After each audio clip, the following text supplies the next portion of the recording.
Falei com o Lula hoje.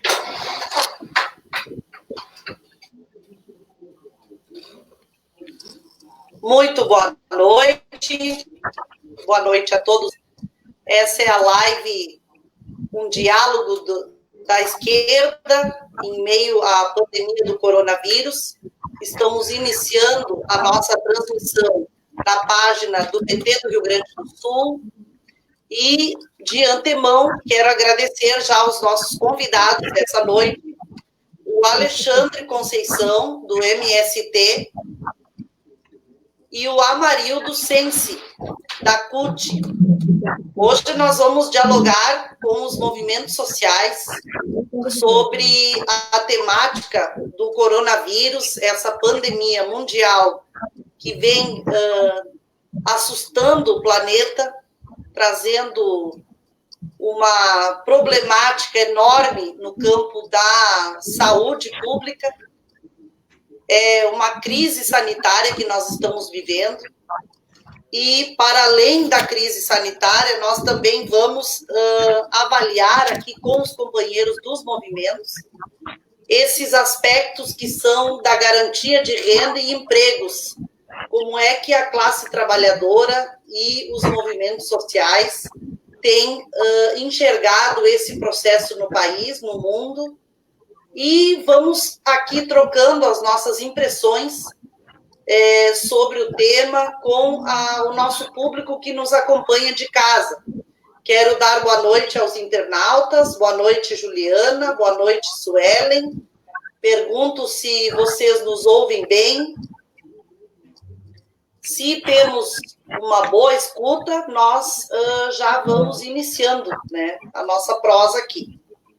Então, para introduzir um pouquinho, queria agradecer ao MST, agradecer à CUT, né? Sabemos que desde o golpe que o Brasil enfrentou em 2016, a nossa luta tem sido muito mais conjugada no campo da esquerda, com os movimentos, fazendo toda a denúncia da agenda pós-golpe, desde a agenda de Michel Temer e hoje a agenda do presidente Bolsonaro. Nós percebemos um avanço muito grande do fascismo no país e um retrocesso enorme nas políticas públicas, na geração de emprego e renda, né, e na vida da classe trabalhadora como um todo, dos movimentos sociais, por óbvio, tem pautado uma crítica muito forte a esse modelo capitalista neoliberal.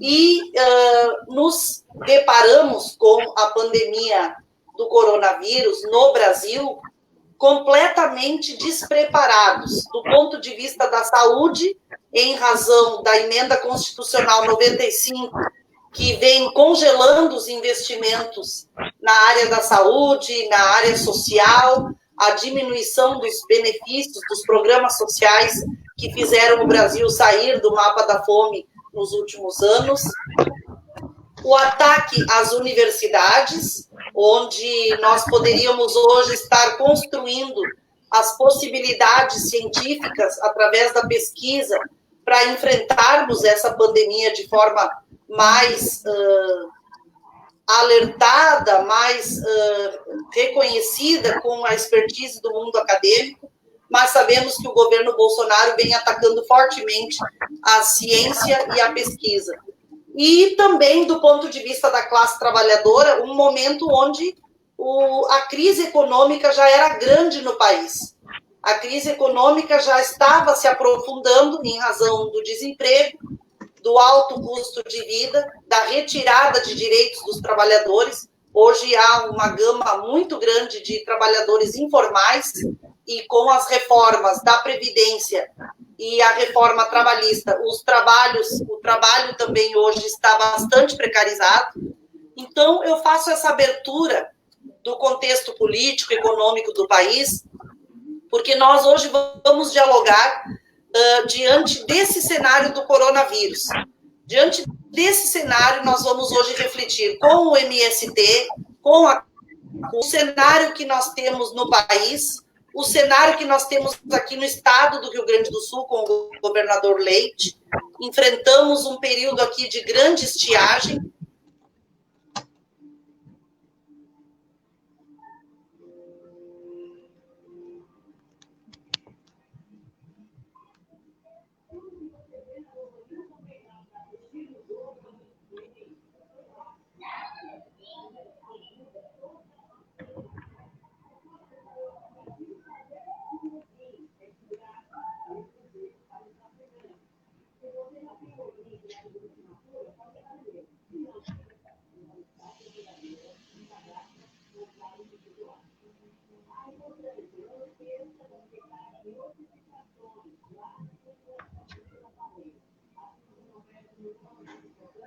Oi, Ana.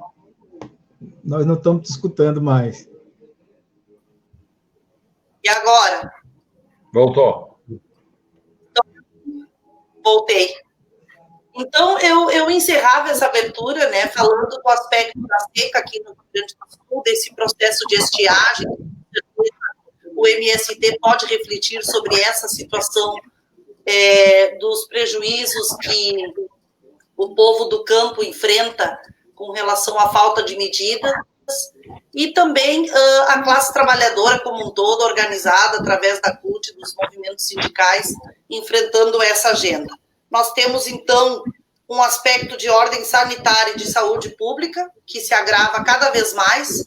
Temos um presidente da República que tenta tornar o ambiente de normalização, contrariando todas as orientações dos líderes cientistas do mundo, da Organização Mundial da Saúde, e que me parece que assumiu o tema do coronavírus como um tema para fazer disputa política e não de proteção da população. Hoje foi aprovado no Senado, então, a renda mínima, que é uma vitória, né? Depois da Câmara Federal, hoje no Senado, a aprovação da renda mínima para as famílias, uma proposta do PT e o conjunto da esquerda que fazem oposição ao governo Bolsonaro, e nós já iniciamos uma campanha de que Bolsonaro pague imediatamente, porque a crise, em razão do isolamento, é também a questão da alimentação, onde as comunidades mais carentes já enfrentam enormes dificuldades para se manterem, né, e sobreviverem a esse período que nós não sabemos bem quanto tempo vai durar. Bom, então essa é a introdução que eu gostaria de fazer em nome do PT do Rio Grande do Sul. Nosso presidente Paulo Pimenta tem conduzido essas lives e hoje me coube aqui conduzir com esses convidados tão ilustres, movimentos aos quais eu tenho profundo respeito. E então hoje vamos bater um papo aqui com a participação da nossa militância, e eu vou deixar então aberto para a primeira saudação da noite, companheiro Alexandre Conceição, do MST, que fala diretamente de Brasília. Companheiro Alexandre, então, com a palavra. Ana, muito obrigado, a militância toda aí do Rio Grande do Sul, firme na luta, meu querido Amarildo, aí junto sempre MST, CUT, PT, construindo e conduzindo a classe trabalhadora nesses momentos mais difíceis da nossa história. Mas, na saudação inicial, Ana, eu queria aproveitar, não sei quanto tempo a gente vai ter de live, mas eu queria aproveitar de pontuar 3 questões fundamentais desse momento histórico. Primeiro, as crises que nós estamos atravessando, no sentido de trazer presente, primeiro, a crise econômica. Veja, quando chega o coronavírus, a gente já estava em depressão econômica, desemprego brutal, ou seja, o governo que veio com a promessa de empregar, a reforma da Previdência que veio com a ideia de que iria gerar mais emprego e não gerou, e por aí vai. Então, nós estamos vivendo uma crise econômica no mundo inteiro, de recessão e retração econômica brutal. E, claro, chega o coronavírus, que afeta ainda mais essa crise. Bom, essa é a primeira crise. A segunda que eu queria destacar aqui é a crise humanitária da saúde. Essa é uma crise gravíssima no mundo inteiro, e nós não podemos deixar de cuidar e de chamar a atenção da militância, do nosso povo, dos nossos irmãos, dos nossos companheiros, de cuidar da vida, de cuidar e obedecer e seguir as orientações da Organização Mundial da Saúde. Não vamos dar ouvido a quem é maluco, a quem é louco, como esse presidente da República. Então, vamos cuidar da vida, vamos cuidar da nossa higienização, para que a gente possa atravessar esse momento e que a ciência possa, muito rapidamente, nos tirar dessa encralacrada que é o problema do coronavírus, que é fruto, inclusive, de um modelo de produção agrícola que nós temos, que nós, inclusive, queremos debater sobre ele. E a terceira grave crise no Brasil, que se confluem as 3, é a crise política, porque nós não temos mais presidente.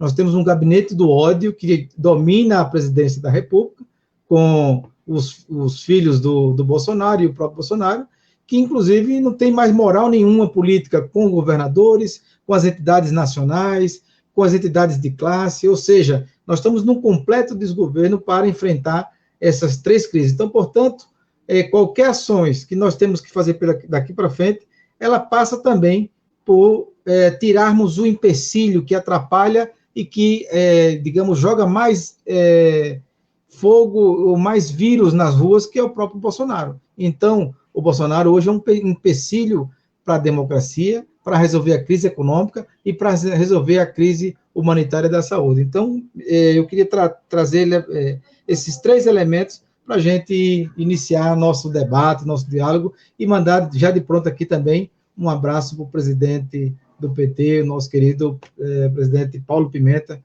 que está sempre também atuante aqui, aí também o deputado Marcon, o nosso querido deputado Edgar Preto, que tem sempre também apoiado e feito grandes mobilizações e lutas políticas no debate do enfrentamento. E um grande abraço aos companheiros da CUT, que é nosso irmão, parceiro de luta sempre.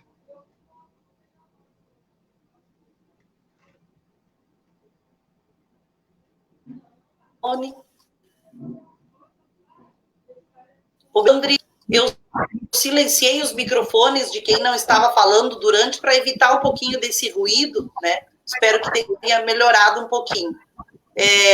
Vamos ouvir, então, o nosso companheiro Amarildo Sensi, da CUT, para fazer sua saudação e já introduzindo também a análise sobre o momento em que nós estamos enfrentando.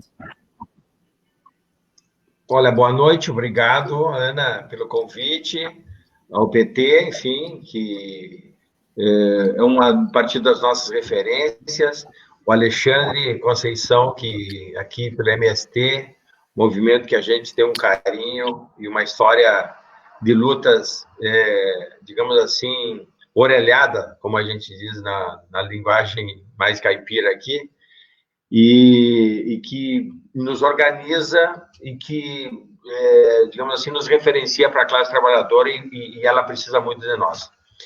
Eu queria fazer uma referência inicial a uma questão que o resultado ali na frente a gente não tem exatamente como precisar, mas com o qual nós temos que dialogar e contar para hoje.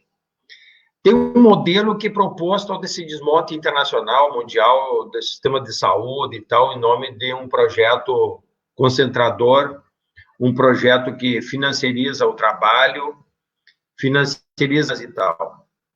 Esse projeto concentrador, que tem nos seus governos mais conservadores, digamos assim, as expressões mais acabadas, digamos assim, daquilo que se expressa, no caso brasileiro, uma ideia até de fascismo. E esse modelo concentrador em crise, que já não rendia mais o que rendia, porque as taxas de crescimento não continuavam, porque ele se revelava doente. E o coronavírus veio para, digamos assim, revelar o grau, a doença, o grau de pandemia que vive o planeta em relação a esse modelo econômico instituído que não cuida da vida, não valoriza a vida das pessoas. E esse modelo que concentra a renda é um modelo que não quer um planeta saudável e que enxerga as pessoas como meros objetos, peças de reposição de um processo que tem que continuar. Por isso que quando um genocida da marca do Bolsonaro, do presidente brasileiro, que propõe caravanas de volta, reabertura do comércio, da economia, não é para salvar a economia, é porque dentro desse espírito mais primitivo, digamos assim, capitalista, está expressões como ele que revela essa face, digamos assim, mais clara, mais visível a olho nu daquilo que é esse modelo que está mostrando a sua falência. E é em cima disso aí que eu acho que a gente tem que organizar um pouco esse momento de reflexão também do tema do coronavírus, junto com toda essa política que a gente tem que defender, de que tenha que permanecer o isolamento, mas, ao mesmo tempo, combinar na discussão de isolamento e a preservação da vida das pessoas, porque nós consideramos que o sistema de saúde brasileiro, apesar de tentarem desmanchar o SUS, ainda a gente tem um sistema de saúde, digamos assim, que se não fosse a emenda constitucional, ele estaria melhor preparado, não é? Nós temos que fazer desse momento de uma reflexão, dura reflexão internacional, mundial, mas aqui no Brasil também cotejar e discutir outras questões que envolvem o pós-pandemia. E já preparar essa discussão de que tipo de mundo a gente pretende, a gente quer, a gente luta, e fazer desse momento nossa solidariedade, da nossa visão de classe, o momento também de ponderar algumas questões relativas a para que serve o Estado, para que serve a economia, para que economia, porque enquanto uns pedem para a volta para salvar a economia, a gente tem que dizer que a economia é a vida. A vida das pessoas é a economia. A saúde das pessoas é a economia. A preservação da vida, um ambiente uma política pública de saúde, de direitos, de preservação de renda, de salários, de empregos, não é? E essa política agora das medidas, né, emergenciais, que tem que chegar imediatamente na mão das pessoas, isso é defender a vida contra a morte defendida por quem quer que tudo volte ao normal, que é uma gripezinha, né, essa forma de tratar as pessoas como um objeto qualquer. Então, eu me somo a algumas considerações que o Alexandre Conceição coloca, que você dissesse, Ana, e a CUT está empenhada, já vimos empenhados nessa tarefa de baixar para os territórios, baixar para o local de trabalho para discutir os projetos econômicos em curso, os projetos políticos em curso, que não dependem, às vezes, de um governante, depende da gente ter uma noção mais de médio e longo prazo daquilo que a gente quer como classe, e em cima daquilo que a gente quer como classe também a gente se organizar melhor e mais articuladamente.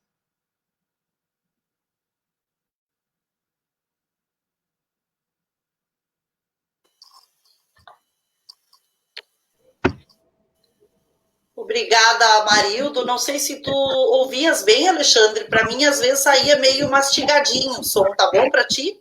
Tá bem. Tá. Ouvi bem. Eu acho que a rede também, às vezes, vai cortando um pouquinho, né? Mas deu para pegar toda a mensagem.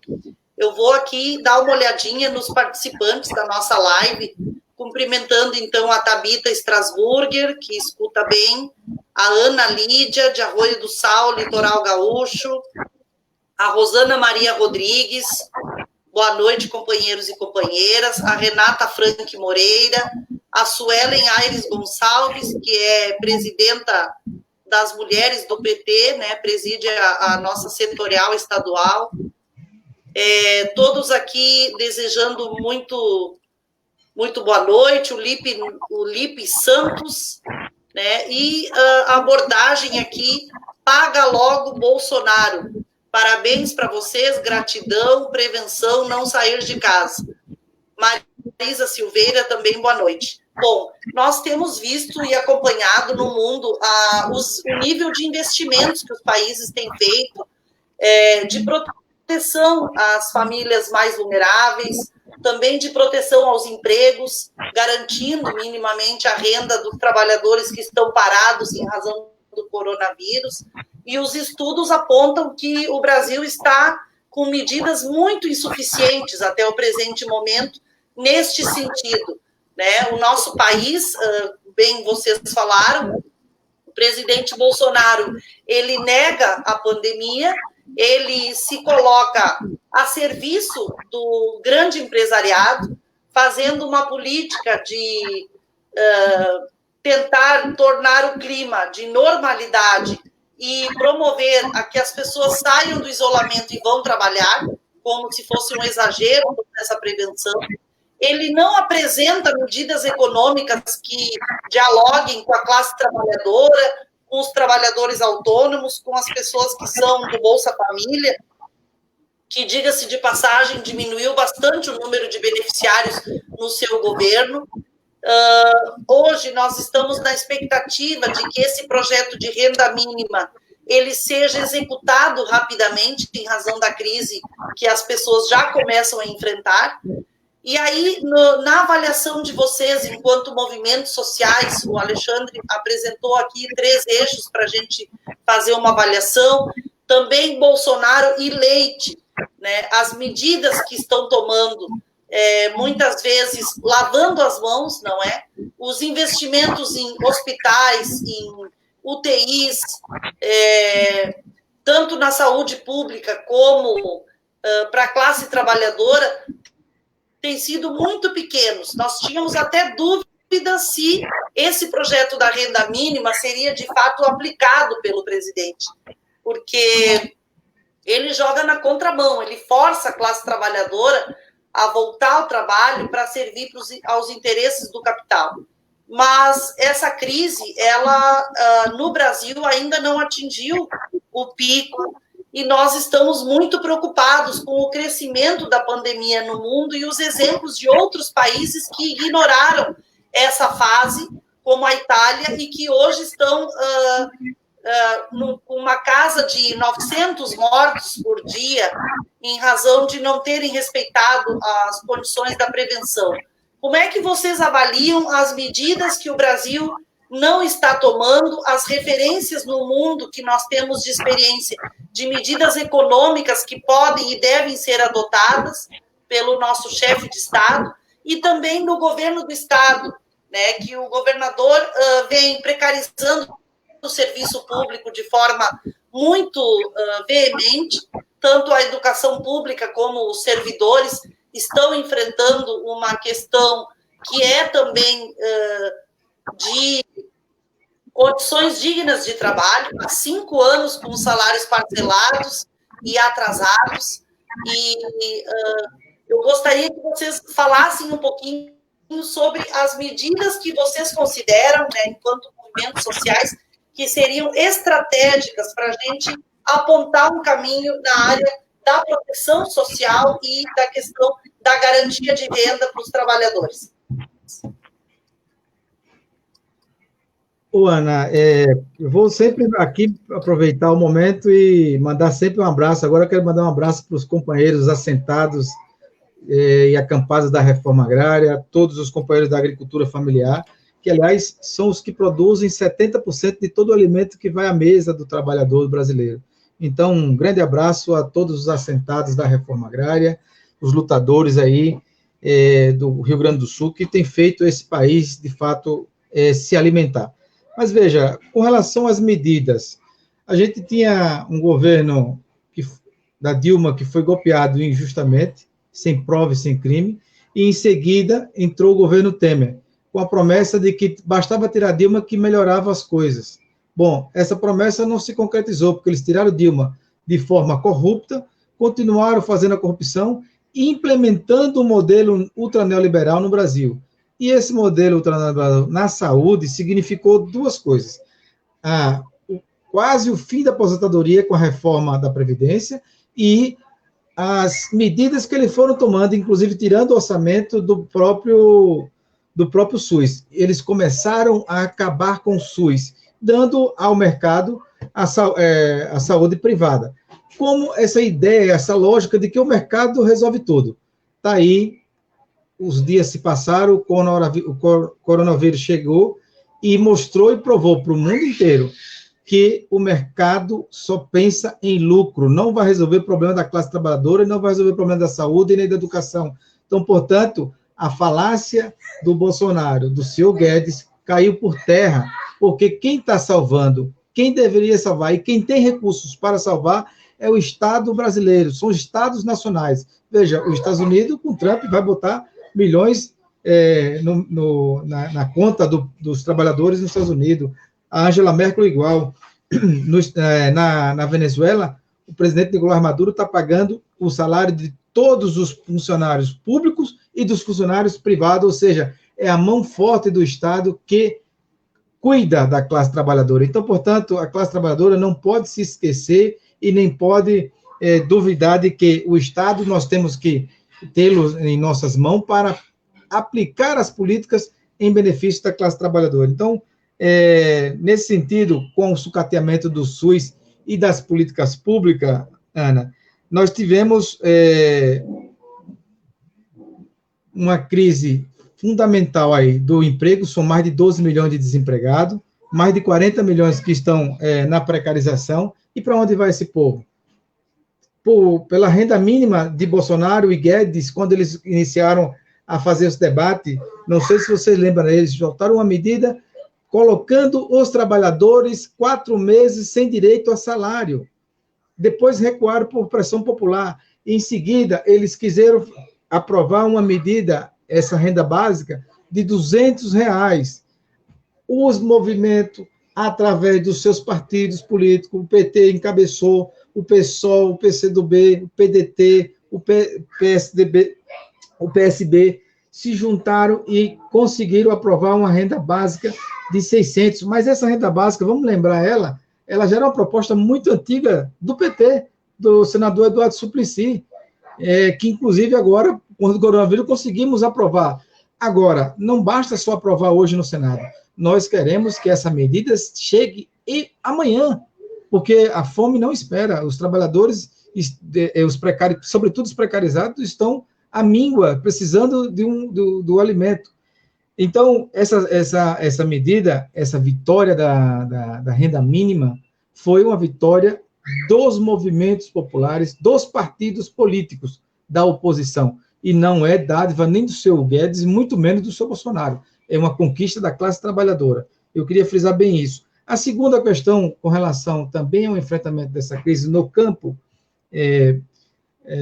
Amarildo e Ana, veja, no campo eles foram desmontando todas as políticas públicas, acabaram com Pronera, acabaram com assistência técnica, acabaram com a distribuição de alimentos e acabaram com a Conab. Só um dado concreto para você ter uma noção. Hoje o Brasil não tem 2 dias de alimento para a nossa segurança nacional. Os estoques nacionais da Conab para distribuição hoje, efetivamente, não atende 2 dias de pandemia. Então, portanto, veja o papel fundamental hoje dos camponeses de produzir alimento e alimento saudável. Então, quando a gente diz que nós do campo tem que ficar em casa é significar na roça, produzindo alimento, para que a gente possa abastecer essa pandemia e essa política covarde de destruir a nossa segurança alimentar, feita através da política do governo Bolsonaro, que inclusive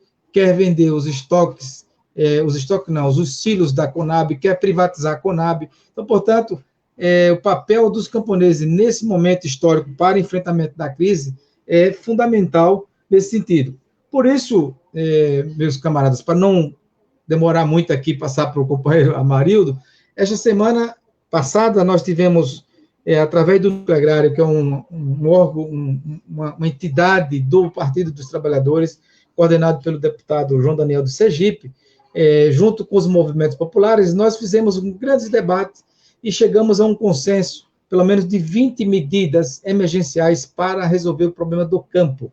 E dessas medidas está a retomada imediata do PAA, que foi uma política revolucionária do ponto de vista de a gente poder produzir e ter um mercado para ser entregue, um mercado institucional, seja ele a merenda escolar, seja ele em hospitais, e seja ele para, inclusive, retomar aquilo que nós estamos debatendo e dialogando muito com os nossos queridos governadores do consórcio do Nordeste, que tem feito também um grande esforço de retomar um PA Nordeste, no sentido de que a gente também, no Nordeste, combata a fome que já chegou por conta da política pública, pelo fim da política pública, mas também por conta da política econômica do Guedes e do Bolsonaro, de tirar da classe trabalhadora e levar para os ricos. Só para ter uma noção, eu sempre trago esse exemplo. O Bolsonaro, quando propôs a geração daquela carteira verde e amarela, a geração de emprego para a juventude, ele fez 2 coisas concretas.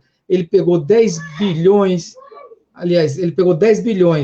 da classe trabalhadora e botou dentro do bolso dos ricos, dos empresários. Por que eu digo isso? Porque quando ele taxou o desempregado que estava desempregado e recebendo o seu seguro-desemprego, ele taxou em 7,5%. Essa taxa dá justamente as isenções de 10 milhões que ele deu para os empresários, ou seja, é tirar do desempregado e jogar na mão do empresariado. Essa é a política dele. E assim ele tem feito no campo, e assim ele tem feito com as políticas públicas. Então, portanto, é estratégico, Amarildo e Ana, a retomada do PA, da assistência técnica, da distribuição de sementes, que o governador aí do Rio Grande do Sul se atente para a grande seca que o estado atravessou, porque com a seca também diminui a produção, diminui a capacidade de geração de emprego no campo. Então, portanto, o estado investir com mais força. E o estado tem que começar aí no Rio Grande do Sul a cobrar, já que o governo nacional não cobra, mas vocês têm que começar a cobrar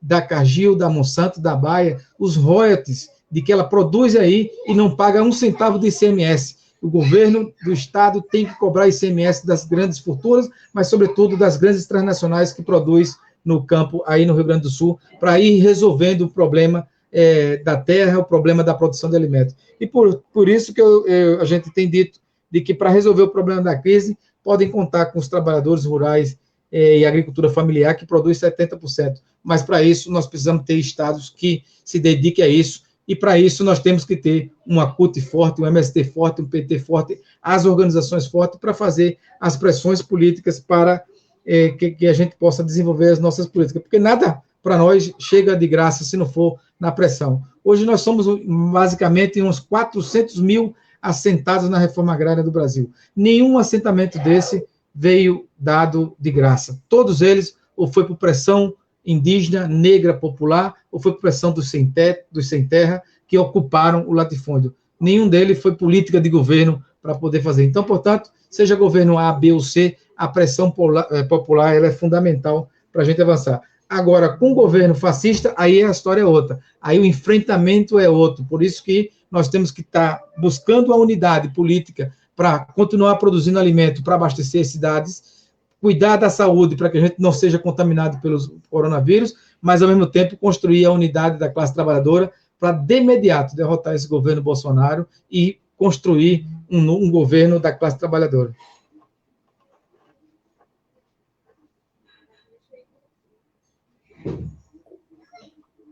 Ana.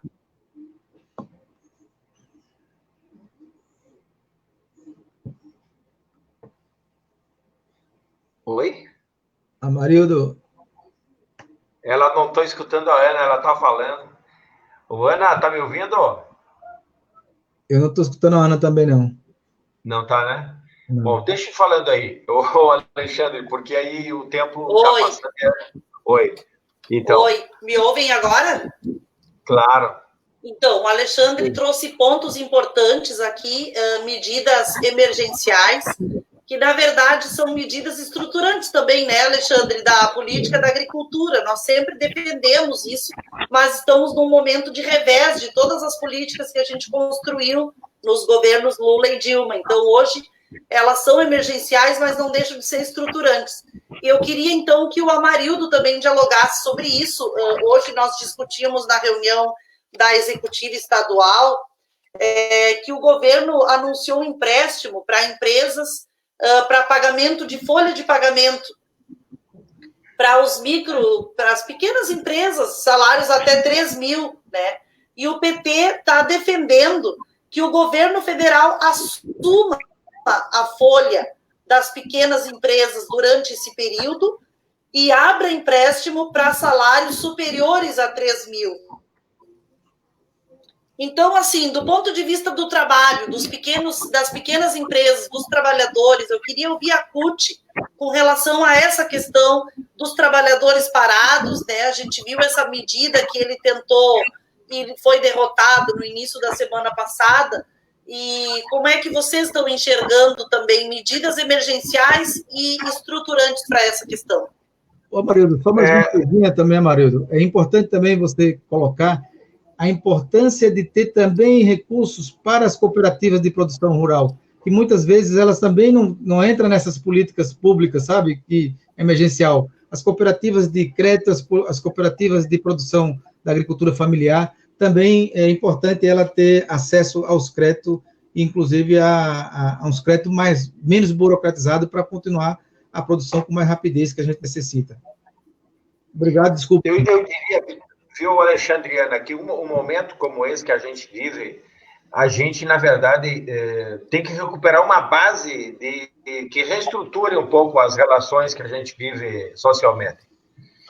E, nessa medida, a gente acha, assim, que as medidas que o governo está tomando, tanto estadual como nacional, eles não tranquilizam no sentido assim, de mostrar um conjunto de medidas mais articuladas, tanto do ponto de vista do ataque para a pandemia e medidas sanitárias, porque enquanto o ministro da Saúde diz uma coisa em plena ao vivo, o presidente do lado diz outra, e aqui no estado do Rio Grande do Sul, uma batição de cabeça entre o governador e os prefeitos e tal, e essa forçação de barra de setores empresariais atrasados, porque não são todos os setores.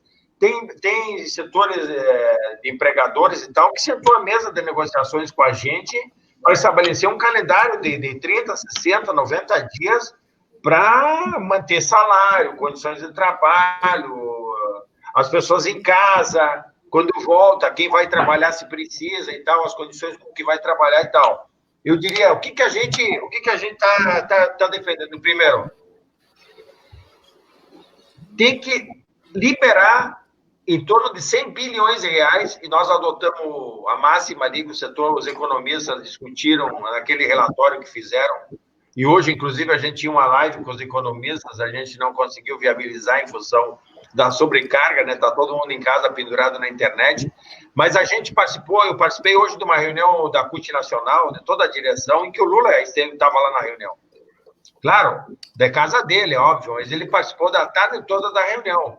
E a linha que nós adotamos é o seguinte, além de exigir a sanção agora dessa medida mais para os trabalhadores, também tem que abrir linhas de créditos imediatas, liberação de recursos a fundo perdido para as pequenas e médias cooperativas, né, cooperativas das mais diversas pontas, experiências associadas de todas as áreas da economia, onde a economia solidária ela funciona e emprega, para garantir uma transição, digamos assim, nesse período de 3, 4 meses, que vai acontecer. Porque esse problema não é um problema só do coronavírus, o período de estar em casa. É o problema da desestruturação do sistema mais embaixo, da cadeia produtiva, do abastecimento, dos serviços, dos pequenos negócios e tal. Agora, e junto com essa combinação da valorização da agricultura familiar, do alimento saudável,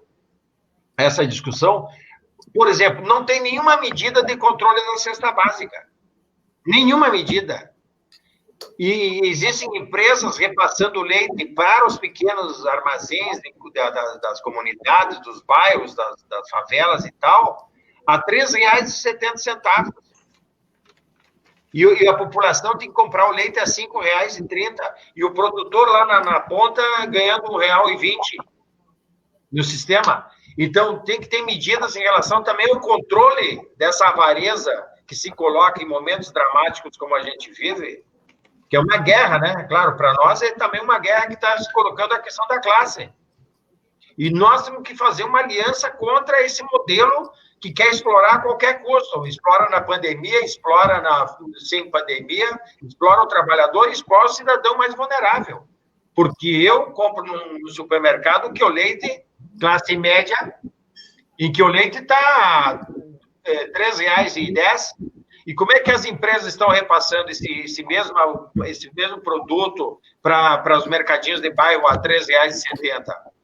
Então, tem que ter medidas econômicas para fortalecer, para manter o trabalhador em casa, para dar renda para o trabalhador da informalidade, ao melhorar a renda para o Bolsa Família, temporariamente tem que repassar, a gente tem um cadastro maravilhoso, né, controlado, fiscalizado, garantido, em que a gente pode fazer uma política pública mais agressiva, a fundo perdido, e as grandes empresas, e médias empresas empregadoras, não especuladoras, a gente tem que defender financiamento com juros zero.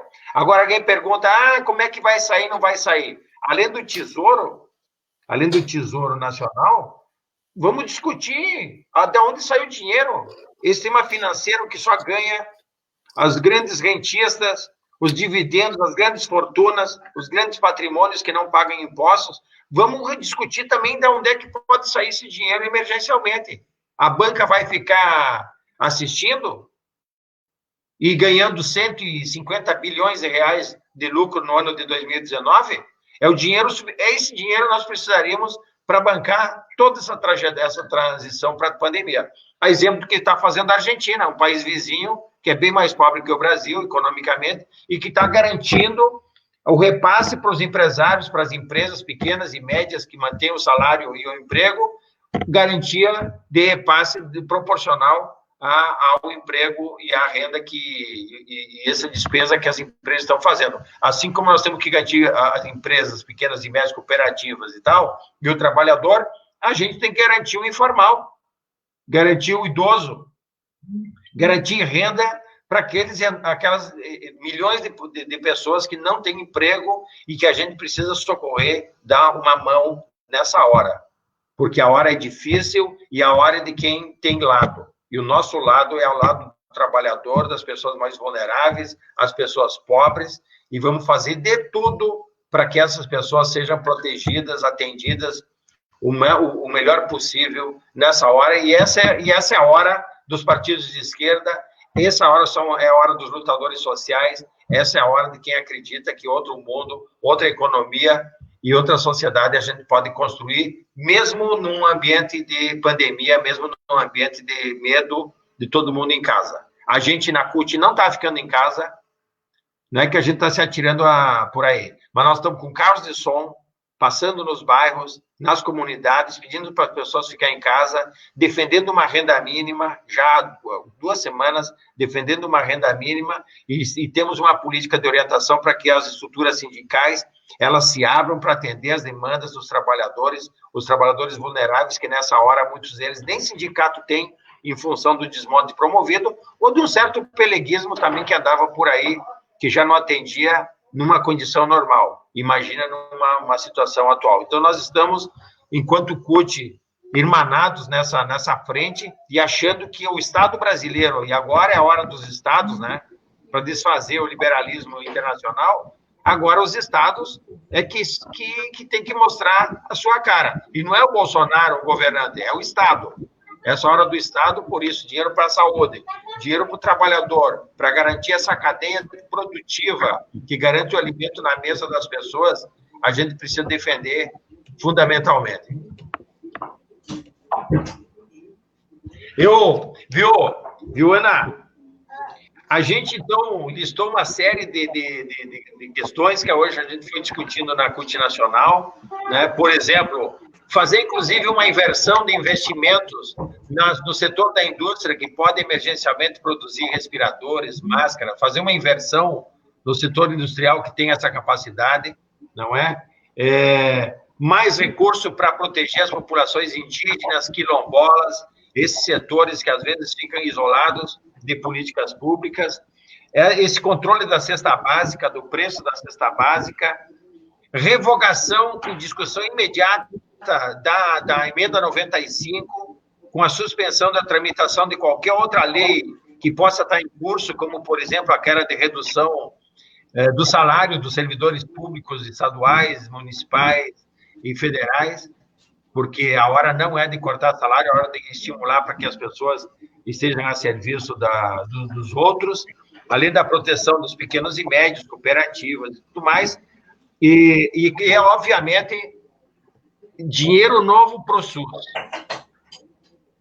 Mesmo que a gente tenha um sistema abalado aí pela emenda Constitucional 95, mas o SUS vai se revelar publicamente a grande ferramenta do povo brasileiro no combate ao coronavírus. Não vai ser o sistema privado, que é limitado, atende uma parcelinha muito pequena da população, e é hora de a gente valorizar esses instrumentos públicos, estatais, que são tão valiosos nessas horas, para depois a gente reforçar e retomar as maldades que fizeram aí com os nossos instrumentos de defesa do povo mais pobre.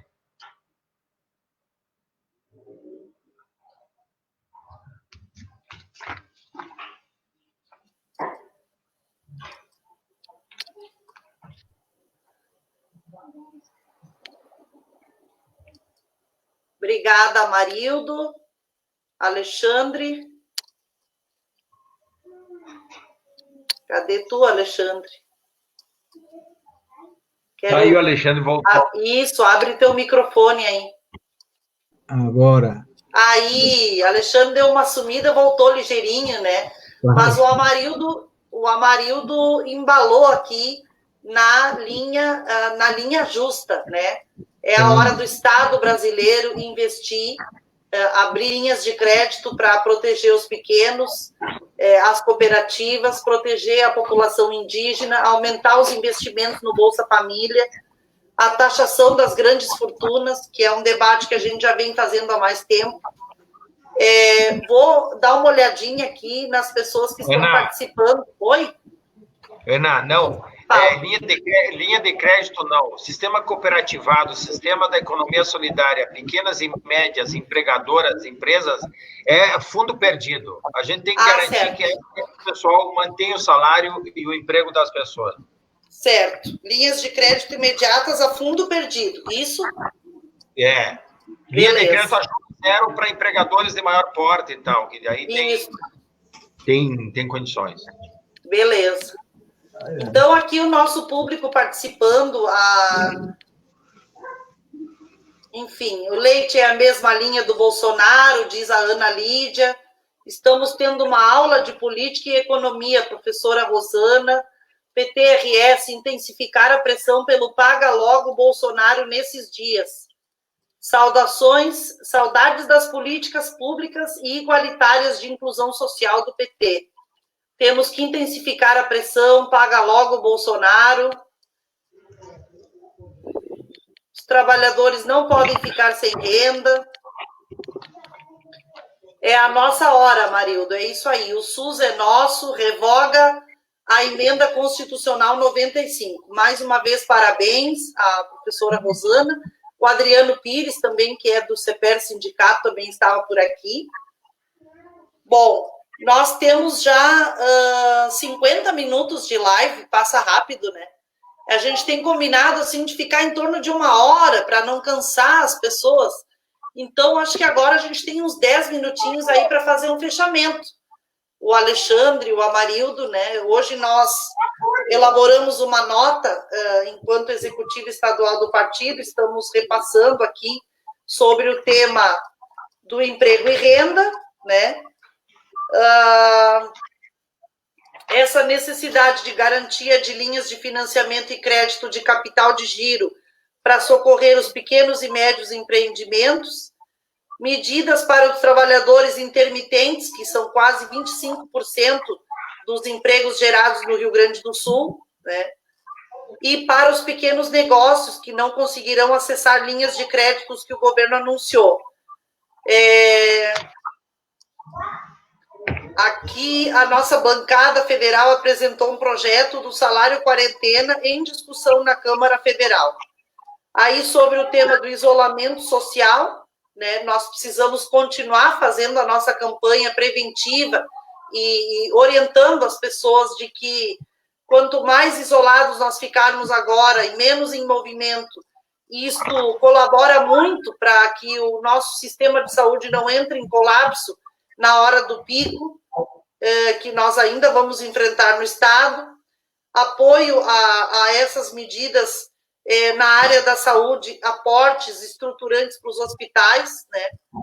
A emenda constitucional 95 já retirou 20 bilhões de reais da saúde, então a gente vem discutindo isso como prejudicial para a saúde brasileira e gostaríamos de contar com apoio para a revogação dessa emenda e todo o apoio às orientações da Organização Mundial de Saúde, né?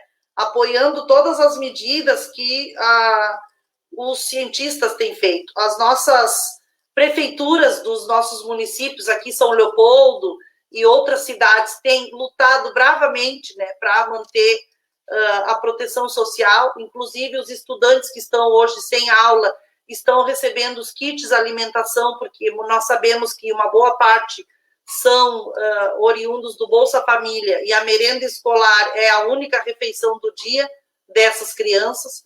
Então, foram distribuídos 10 mil kits alimentação aqui para os estudantes que estão sem aula, e assim nós vamos enfrentando, né, apontando caminhos e sabendo que também nós precisamos ter muita unidade, né? Porque é um momento de mudança cultural também no campo da política. Vontade não falta da gente ir para as ruas, né? E a consigna fora Bolsonaro cada dia mais forte.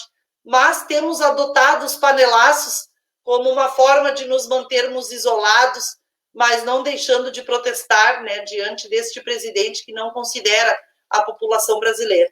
Então, quero ouvir aí, da minha parte, já agradecendo, em nome da direção do PT estadual, a todos que acompanharam. A professora Alice Benvenuti agora entrou na nossa live, está aqui agradecendo as manifestações que nós temos construído para o nosso povo, para a nossa militância. E vou deixar a palavra, então, para a despedida de vocês, do Alexandre, que faz tempo que não fala, e depois do Amarildo. Pela ordem, né, Alexandre?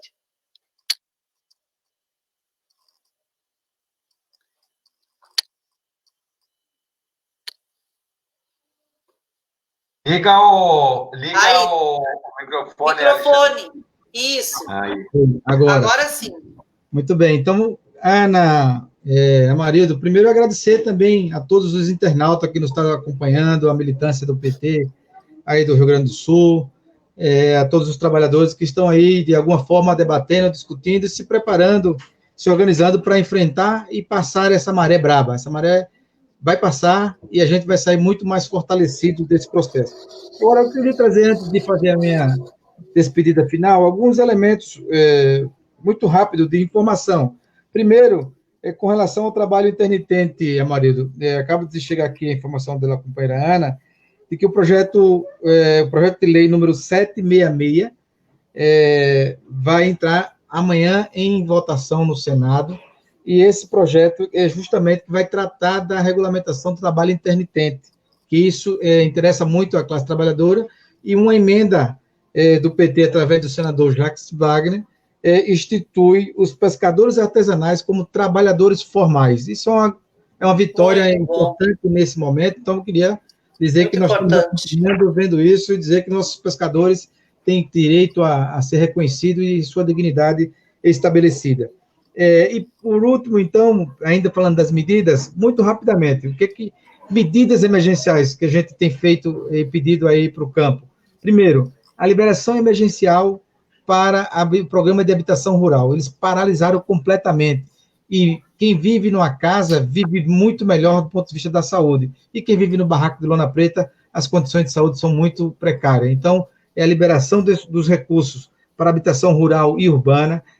O segundo é a suspensão imediata das dívidas dos pequenos agricultores até R$20 mil, a anistia das dívidas dos agricultores até 4 modos fiscais, a liberação dos recursos para entidades retomarem o programa de cisterna no semiárido para captação de água de chuva, a retomada imediata do programa do PAA e do PENAI, que eu já tinha colocado aqui antes, a suspensão imediata de todos os despejos. Não é possível, no momento desse, a gente ter que conviver com despejo, como agora, inclusive, o governo autorizou fazer despejo no Maranhão, o governo federal, na base de Alcântara. Então, é absurdo. Então, nós estamos trabalhando de que qualquer tipo, seja urbano ou rural, tem que ser suspenso para poder a gente, inclusive, atravessar. Então, são muitas outras medidas, entre elas, esse aporte que o MST está dando de que, além de produzir alimento, nós estamos numa campanha nacional de preparação das mudas para a gente plantar 100 milhões de árvores em 10 anos,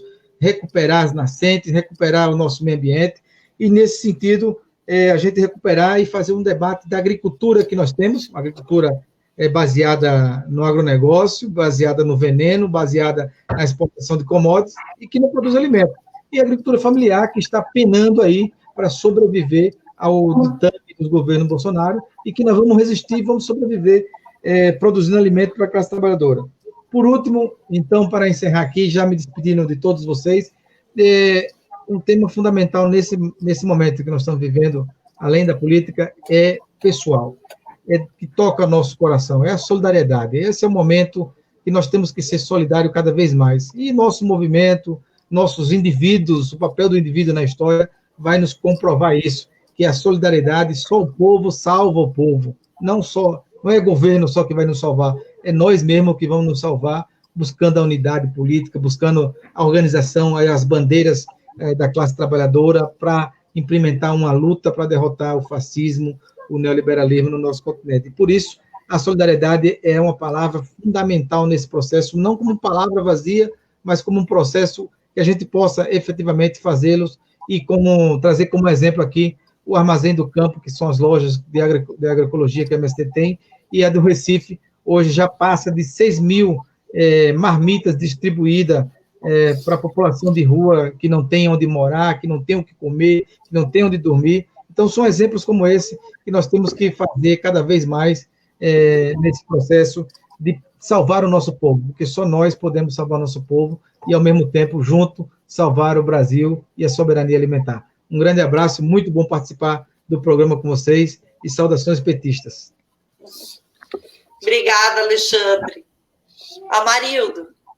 Ana, agradecer a você pela oportunidade aqui, o Alexandre, de sempre palavras, digamos assim, que nos remetem para sonhos, mas sonhos que a gente tem que viver no nosso tempo. E eu acho que essa experiência que o MST nos passa, essa vitalidade e tal, ela é um oxigênio para que a gente continue lutando. Em tempo de necessidade de mais oxigênio, né? Que é o que parece o coronavírus está a exigir. Mas eu queria destacar o seguinte: a gente não vai sair dessa igual. Eu tenho um pouco a gente tem conversado muito e tal, falando com as pessoas, o pessoal que não acredita, tem os ceticismos tradicionais e tal, mas eu sou muito esperançoso que a gente vá numa desgraça, né? Estamos numa guerra, e na guerra a gente vai acumulando alguma coisa. E eu acho que o setor que nós estamos, esse lado de cá, né? Nós precisamos tomar algumas lições, assim, básicas, primeiro entre nós.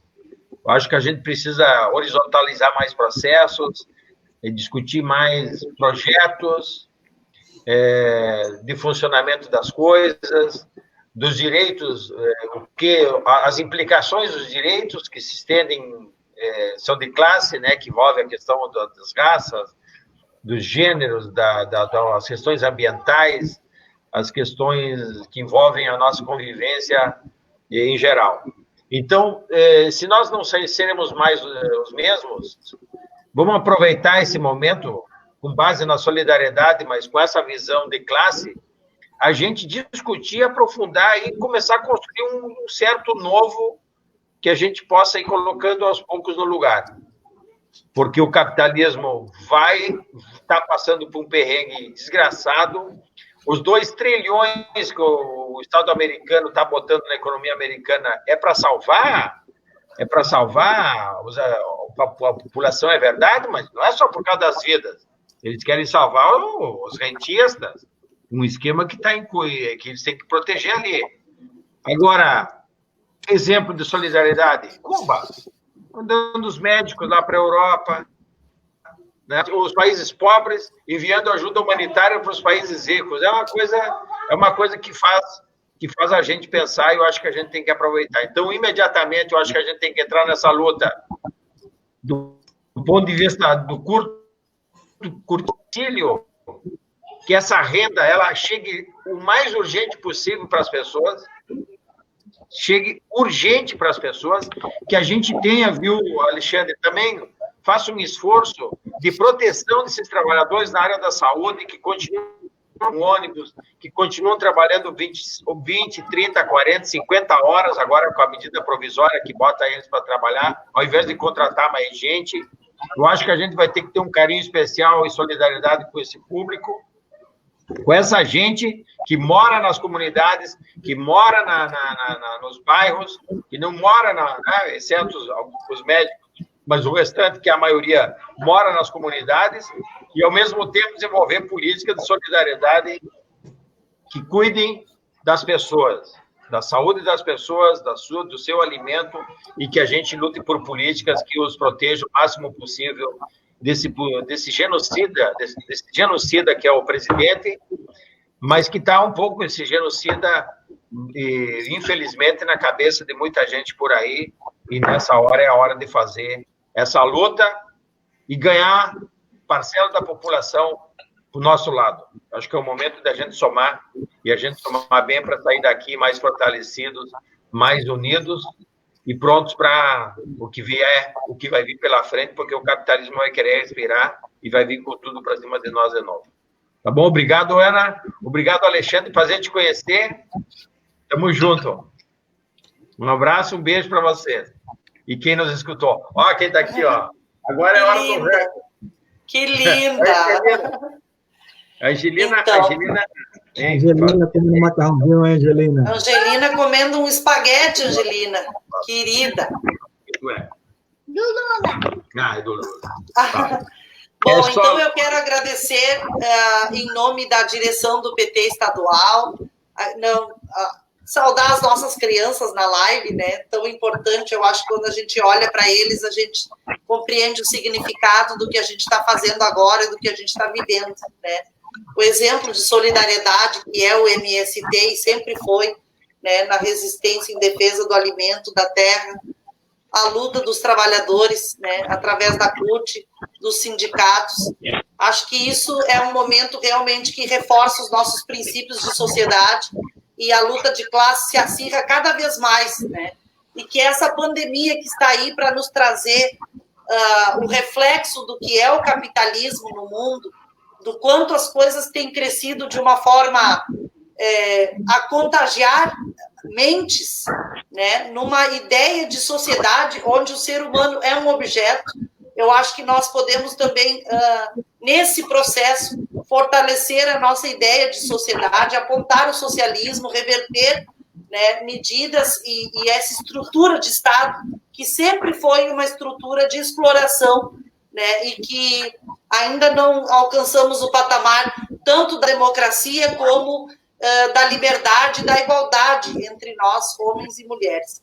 Então, quero agradecer aqui a Alice Benvenuti, que ao final dos comentários pediu que a gente reforçasse que também hoje existe uma portaria que tenta diminuir investimentos na ciência e na pesquisa.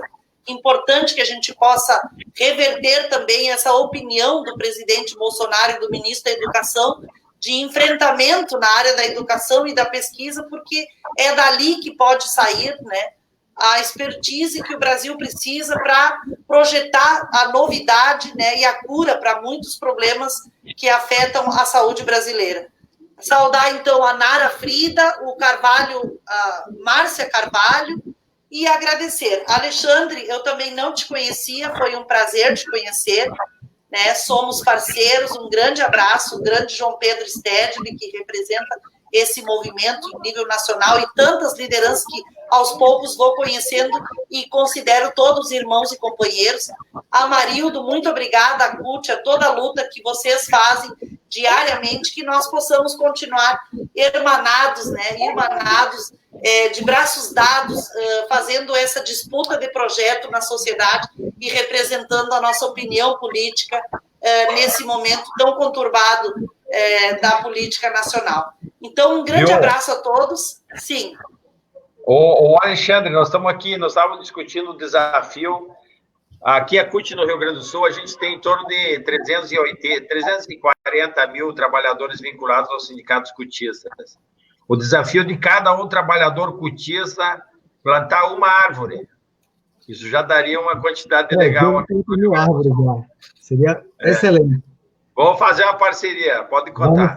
Essa campanha que o MST lançou está maravilhosa. Todos nós devemos apoiar. Muito bom. Então, gente, nós vamos encerrando a nossa live. Muito obrigada pela presença. Um grande abraço virtual, né? Estamos juntos na luta pelos trabalhadores e da luta a gente não se retira. Um abraço. Boa noite. Lula livre. Lula livre. Sempre.